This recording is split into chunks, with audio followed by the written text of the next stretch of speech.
Est-ce que la Tunisie peut se qualifier pour les huitièmes de finale de cette Coupe du Monde 2022?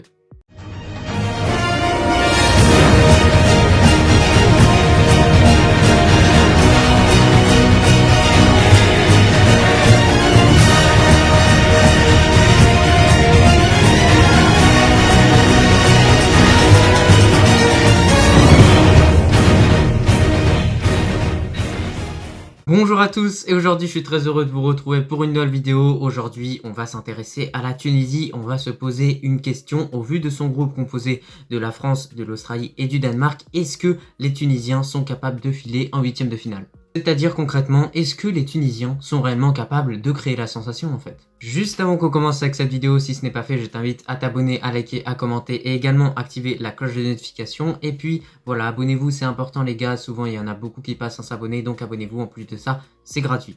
Tout d'abord, concernant la forme du moment pour les Tunisiens, elle est plutôt moyenne, pourtant c'est dommage, ils avaient fait de bonnes choses durant la Coupe de Quinry en battant le Japon, le Chili, etc. Ils ont carrément remporté la coupe, mais au final, on a vu que sur les deux derniers matchs amicaux qu'ils ont pu disputer, c'était assez décevant dans l'ensemble parce qu'il y a tout d'abord eu une victoire contre les Comores, donc c'est positif étant donné que c'est une victoire. Un seul but au final dans ce match qui a été inscrit par Kenissi, un joueur tunisien. Puis je pense que quand même contre les Comores, la Tunisie est une équipe qui logiquement, au vu de son statut, doit en mettre bien plus qu'un seul. Bien évidemment, les Comores restent quand même une bonne équipe, on l'a vu durant la CAN 2021 où ils ont carrément battu le Ghana et ils ont filé en huitième de finale, mais ça n'empêche pas que quand même la Tunisie doit au moins leur en placer 3. Pour le deuxième match amical qu'ils ont disputé, les Tunisiens ont affronté le Brésil au Parc des Princes et là on le sait, ils se sont pris vraiment une grosse défaite étant donné qu'ils se sont inclinés 5 buts à 1 et au final on a une prestation qui a été catastrophique dans l'ensemble de la part des Tunisiens. Bon, bien évidemment beaucoup de choses à dire sur ce match-là de façon générale, mais ça n'empêche pas que voilà, ils ont pris 5-1, ils auraient pu clairement en prendre plus, leur gardien leur a été utile justement pour ça, mais au final il y a de quoi avoir des regrets dans ce match étant donné qu'ils se sont pris un rouge avec Dylan Brown qui n'a pas su garder son sang-froid, et au final c'est dommage étant donné qu'ils avaient bien débuté. Voilà, ils encaissent un but en premier, mais derrière ils arrivent à égaliser assez rapidement avec Talbi, et ensuite après ils se sont pris 1, 2, 3 buts et ensuite ils ont complètement lâché derrière. Après, ça n'empêche pas que ça reste quand même le Brésil et ce match-là était quand même pratique pour les Tunisiens étant donné qu'ils pouvaient voir à quel niveau ils se trouvaient par rapport aux équipes de top level, c'est-à-dire le Brésil qui est carrément un favori pour cette Coupe du Monde 2022, et on l'a vu, du coup il y a du taf. Maintenant pour les forces de cette équipe tunisienne, tout d'abord la première est qu'on a une équipe qui se connaît bien, on a des joueurs qui ont été habitués à être sélectionnés avec cette équipe tunisienne et qui au final vont disputer une compétition internationale de plus après la Coupe du Monde 2018 parce que la Tunisie était présente en 2018 où d'ailleurs ils ont tout simplement fait plutôt une bonne Coupe du Monde. Même s'ils se sont pas qualifiés pour les huitièmes, ils ont quand même gagné un match contre le Panama, donc c'était pas mal. Et au final, cette équipe-là, ce qu'on a remarqué, c'est qu'elle n'a pas beaucoup changé par rapport à celle de 2022. Il y a eu quand même des changements, mais il y a quand même des cadres qui restent comme Dylan Brown ou Habib Kazri, et il y en a d'autres bien évidemment.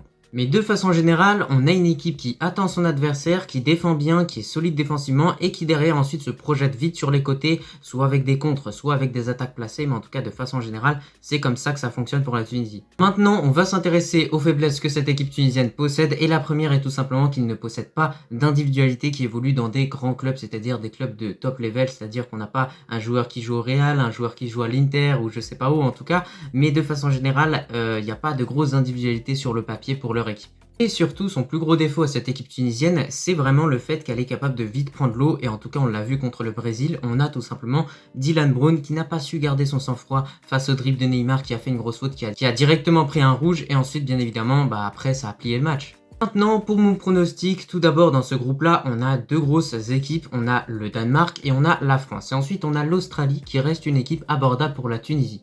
L'ordre des matchs est plus ou moins positif pour cette équipe tunisienne, mais de façon générale, je le trouve plus positif étant donné que s'il y a une défaite contre le Danemark, ok, il y a une baisse de confiance, etc. Donc c'est quand même un petit peu négatif. Mais derrière, tu as deux matchs pour te rattraper. Déjà, tu peux gagner contre l'Australie. Et derrière, si la France a accumulé suffisamment de points pour arracher sa qualification, c'est-à-dire à peu près 6 points, ça fait que la France devrait faire tourner et ça faciliterait la mission pour les Tunisiens. La mission serait de gagner.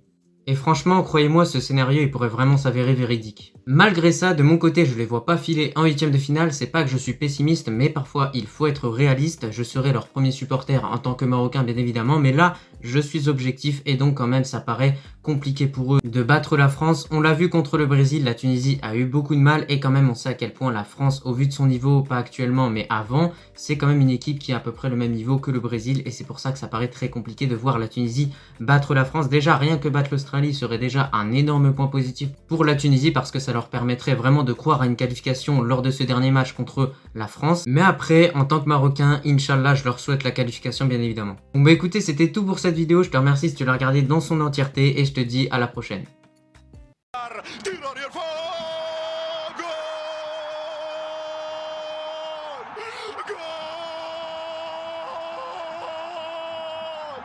Gol!